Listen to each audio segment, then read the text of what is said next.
నేను అడుగుతా ఉన్నాను. వీళ్ళు చాలా మంది చెప్పడం కూడా జరిగింది.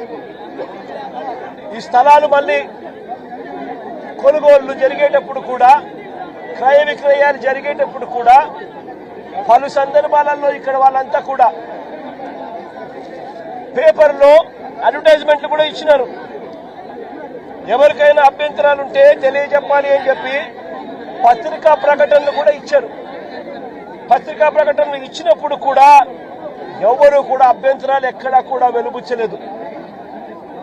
అలాంటిది 25 సంవత్సరాలుగా వీళ్ళు ఇక్కడే ఇలాగే ఉంటూ ఉంటే వీళ్ళను బుల్డోజర్లు పెట్టి ప్రైవేట్ వ్యక్తులకు మేలు చేసేందుకు ఈ 150 కోట్ల పైచిలకు, ఈ వాలెట్ వాల్యూలో 150 కోట్ల పైచిలకు వాల్యూ ఉన్న ఈ ప్రాపర్టీని కబ్జా చేసేందుకు ఏకంగా చంద్రబాబు నాయుడు, ఆయన కొడుకు, ఆయన పార్టీకి సంబంధించిన ఎంపీ, జనసేన పార్టీకి సంబంధించిన కార్పొరేటర్లు ఇంతమంది ఒకటై పేదలను నిస్సహాయాలుగా ఈ రోజు రోడ్డు మీద నిలబెట్టించారు.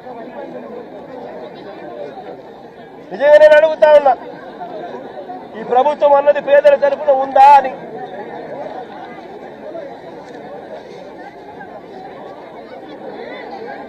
ఎక్కడైనా ఎప్పుడైనా కూడా ప్రభుత్వం అన్నది చేయాల్సింది ఏమిటి?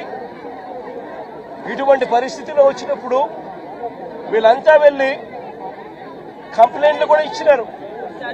సాక్షాత్తు చంద్రబాబు నాయుడు కలిసినారు. చంద్రబాబు నాయుడు 3 సార్లు కలిసినారు. లోకేష్ 2 సార్లు కలిసినారు. అర్జీలు ఇచ్చినారు. చివరికి ఎవరికైతే వీళ్ళు అర్జీలు ఇచ్చినారో వాళ్ళే కుట్ర పన్ని, వాళ్ళ ఎంపీలు, వాళ్ళకి సంబంధించిన కార్పొరేటర్లు వీళ్ళంతా కలిసి కుట్ర పన్ని ఏ రకంగా వీళ్ళంతా కూడా వీళ్ళకి అన్యాయం చేశారు అన్నదానికి నిదర్శనం ఇది. నేను ఒకటే అడుగుతా ఉన్నా, అయ్యా చంద్రబాబు నాయుడు గారు, ఇక్కడే కాదు రాష్ట్ర వ్యాప్తంగా కూడా ఇదే మాదిరిగా కొనసాగుతా ఉంది.